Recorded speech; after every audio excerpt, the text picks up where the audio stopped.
Что, уже можно? Ладно. Напиши, пусть напишет. Идет.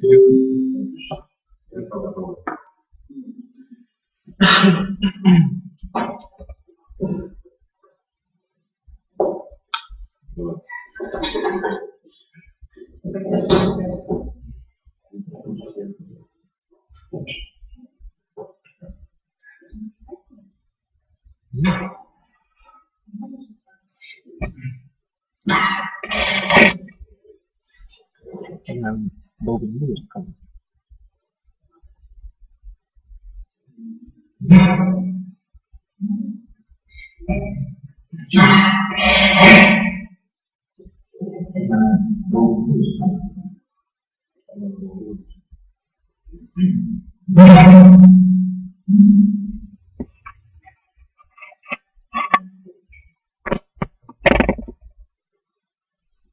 Значит, видно тебя. Можно начинать. Наверное, написали, да? Что видно? Видим тебя, как пишешь. Отлично. Отлично. Привет. Здравствуйте, друзья. Рад приветствовать вас на форуме. Доброго времени суток остальные города. Челябинск онлайн. Итак, меня зовут Тимур, и мой доклад – адаптация существующих в мире интернет-проектов под башкирскую среду. Каждый из нас, собравшийся сегодня здесь, наверняка интересуется развитием. И развитие башкирской культуры сейчас очень динамично происходит. Вот, например, если взять несколько лет назад, у нас буквально можно было по пальцам пересчитать проекты башкирские, реализуемые в жизни или в интернете. А сейчас же вот, только в интернете более 100 проектов идут, различные группы ВКонтакте, в социальных сетях, ну, что очень радует на самом деле. Развивать проекты можно по-разному. То есть первый вариант – это придумывать что-то новое, находить какие-то решения, которых еще не реализовано в мире. Второй вариант – это, наверное, более простой и быстрый для толчка, для развития. Это адаптировать уже существующие популярные проекты под башкирскую тематику, башкирскую среду.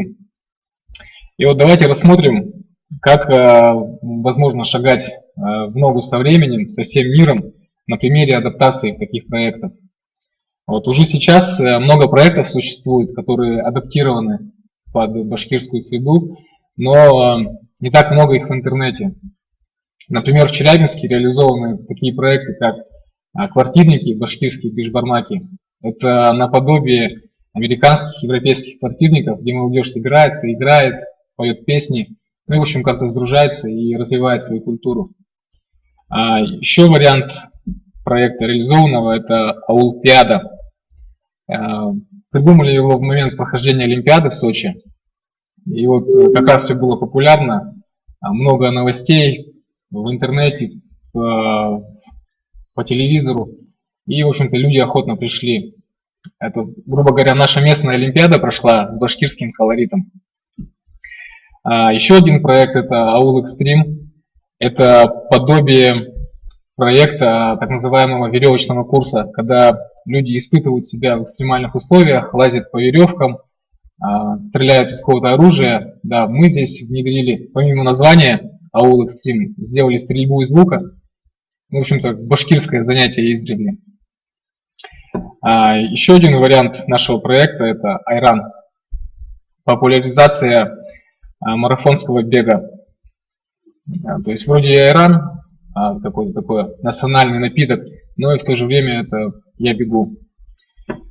Также проходит много этнофорумов, посвященных башкирской культуре. В Уфе, в Башкортостане проходили Кош-Юлы, бардовский фестиваль.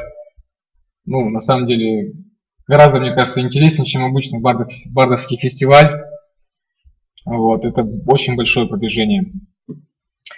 Далее, что хочу сказать. Наверняка многие из вас знают уже существующие какие-то реализованные в интернете проекты, то есть адаптированные. Это могут быть, ну не могут быть, а есть башкирские сайты новостей, башкирские сайты радио, телевидения, словари различные, русско-башкирские. Вот в Яндексе недавно появился.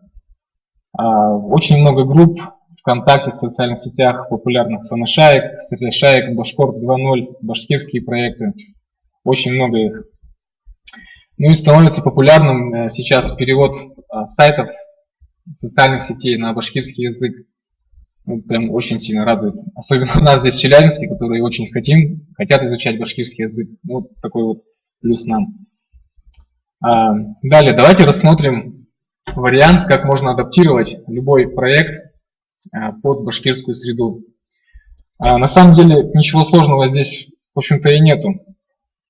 Первым делом нужно определить целевую аудиторию, на которую мы хотим работать. Лучше всего, конечно, если это будет максимальное количество человек.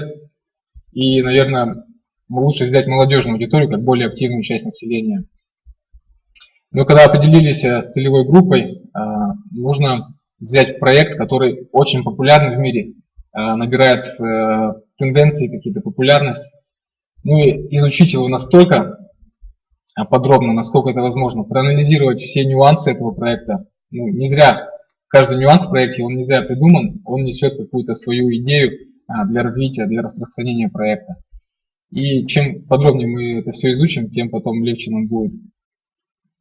Так, ну следующим шагом следует сделать это внедрение, скажем, башкирского колорита в структуру данного проекта. Например, это могут быть башкирские какие-то выступления, то есть башкирская речь, оформление в башкирском стиле.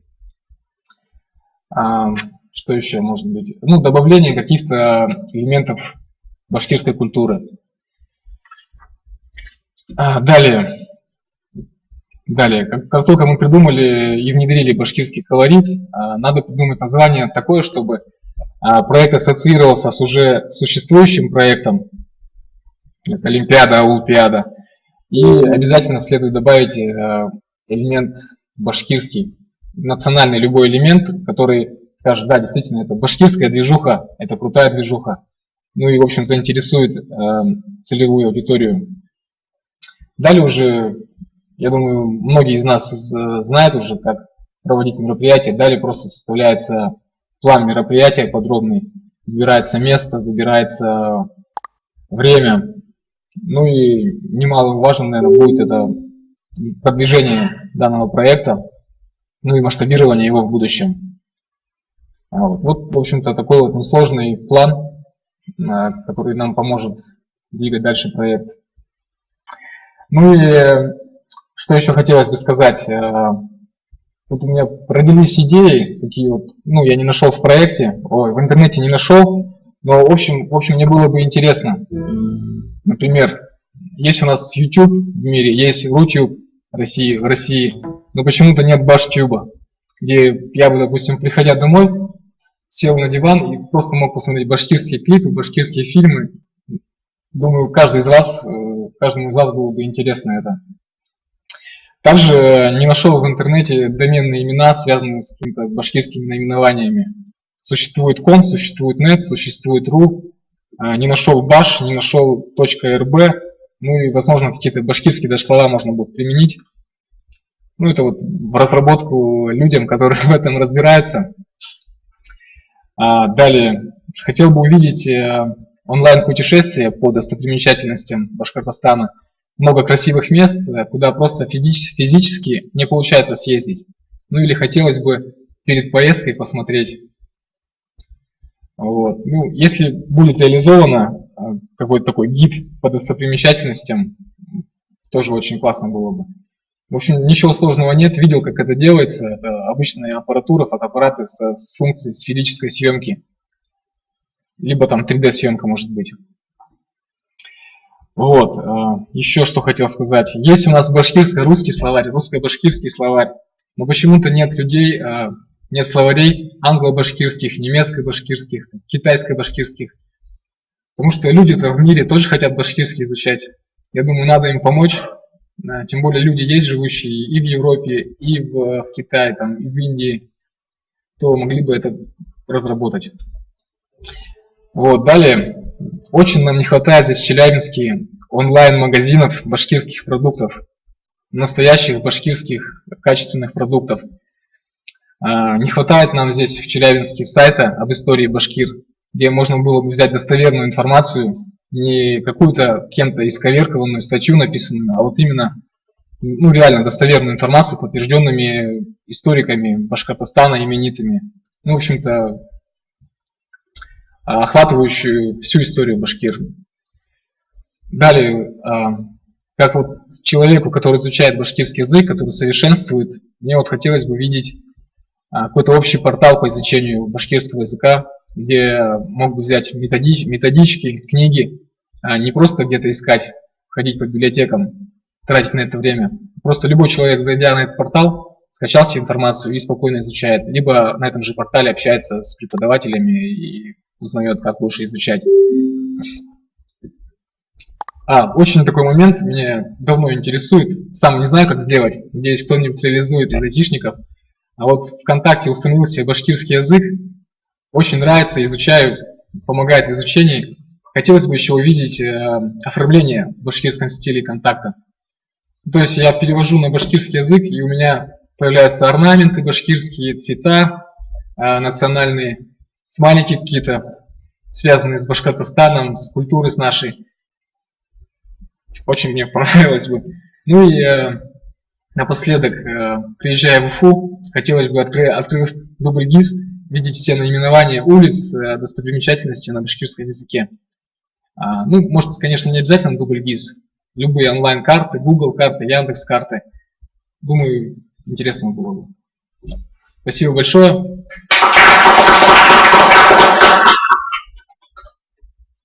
Передаю слово следующему.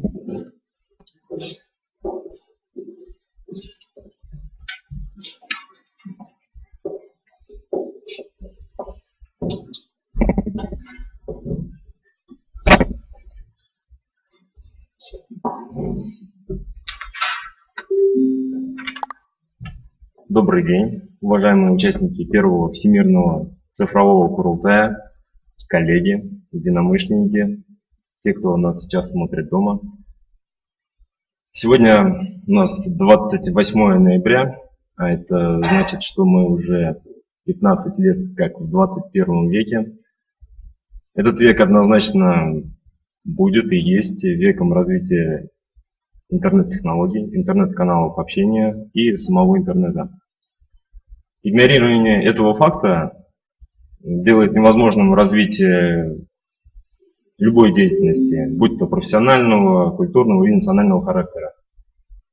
И тема моего доклада как раз будет развитие башкирской организации или сообщества с использованием интернета и интернет-каналов общения и взаимодействия.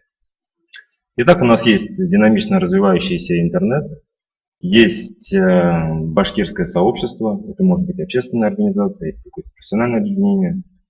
Но поскольку я представляю общественную организацию Союз башкирской молодежи Челябинской области, речь дальше пойдет как раз таки о развитии общественной организации. Для начала надо разобраться, для чего нам интернет вообще в рамках деятельности общественной организации нужен. И я выделил 5 основных пунктов. Первый – это использование тех инструментов для работы, которые находятся в свободном доступе, позволяет существенно повысить эффективность нашей работы. Например, средства привлечения участников на наши мероприятия. То есть с развитием интернета охват аудитории становится гораздо шире.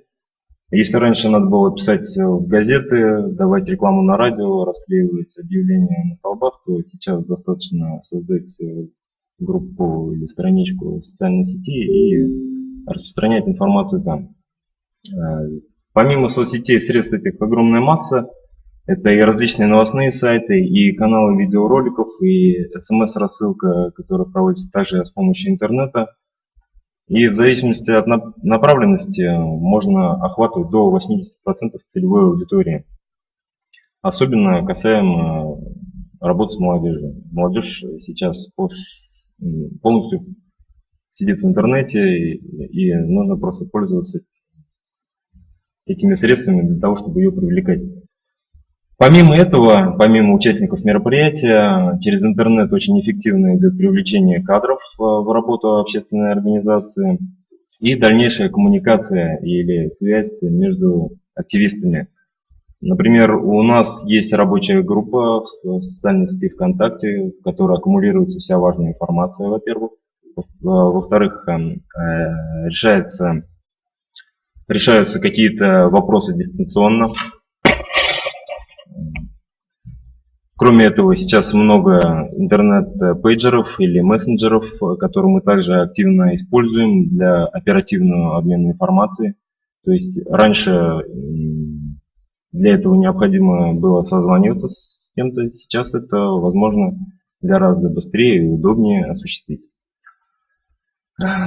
Основные ресурсы, которые мы используем на данный момент, это у нас группа ВКонтакте, порядка 6500 подписчиков. Работаем широко с новостными сайтами, то есть у нас выделен пиар-отдел, который как раз таки взаимодействует с ними. Также используем смс-рассылку, база у нас порядка 1000 человек и постоянно пополняется. Недавно завели аккаунт в Инстаграме.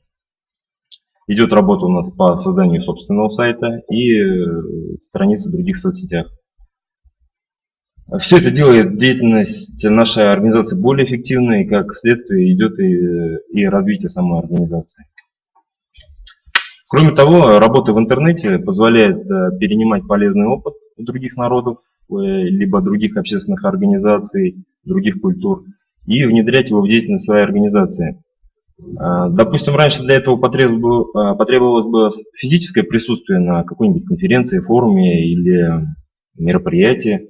Сейчас достаточно просто интересоваться существующими тенденциями, как раз таки о чем говорил предыдущий оратор, и не бояться их использовать и внедрять в деятельность своей организации. Ну, примером может послужить даже наш цифровой Курултай. Если 10-15 лет назад представить себе невозможно было организацию подобных мероприятий, то сейчас возможности позволяют. Помимо этого, также опять-таки ссылаясь в качестве примера, приводя наш сегодняшний Башкон, через интернет происходит взаимодействие, обмен опытом с единомышленниками других регионов. Раньше для этого нужен был также телефон, либо электронная почта, либо письма сроком доставки в неделю, то сейчас реально организовывать совместные проекты, находясь даже за 1000 километров. Помимо нашей сегодняшней конференции можно привести пример конкурса башкирского видео «Оском», который мы совместно с Ассоциацией студентов-аспирантов Москвы и Санкт-Петербурга организовываем. То есть расстояние между нами 1800 километров, и тем не менее мы соорганизаторы равноценные. Появление каких-либо новых интернет-каналов коммуникации или общения дает импульс к развитию каждой организации. Это мотивирует на, во-первых, подготовку специалистов, которые разбираются в этом вопросе. У нас этот вопрос буквально недавно начал решаться очень положительно. Мы организовали школу, где у нас помимо специальности организаторов мероприятий, спорторгов, есть также подготовка специалистов в IT-сфере. Это и веб-дизайнеры, и разработчики мобильных приложений, и SMM-маркетологи. По мере появления новых интернет-ресурсов необходимо создавать новые проекты и улучшать существующие. Это и наполнение контентом современным, и качественный дизайн, логотипы. То есть, чтобы новые и существующие проекты были на достаточно высоком уровне. Это также способствует развитию организации. Ну и подытоживая мой доклад, отмечу, что обязательно необходимо использовать в деятельности башкирской общественной организации интернет-каналы коммуникации, общения и взаимодействия для пропаганды своих идей, миссии для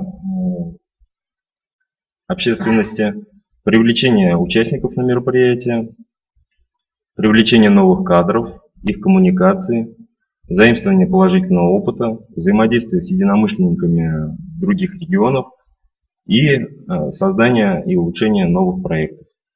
Создание, улучшение проектов.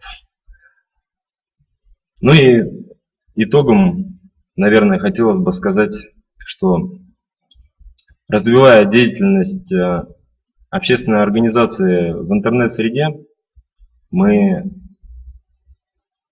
тем самым развиваем присутствие башкир в мировом сообществе, то есть развиваем Башнет. И необходимо помнить, что создавая какой-либо проект во всемирной паутине, вы представляете уже не только свою организацию, но и башкирский народ. И давайте делать это качественно. От того, как мы поработаем над созданием чего-либо сегодня, будет зависеть то, каким будет Башнет завтра. Зур Рахмат.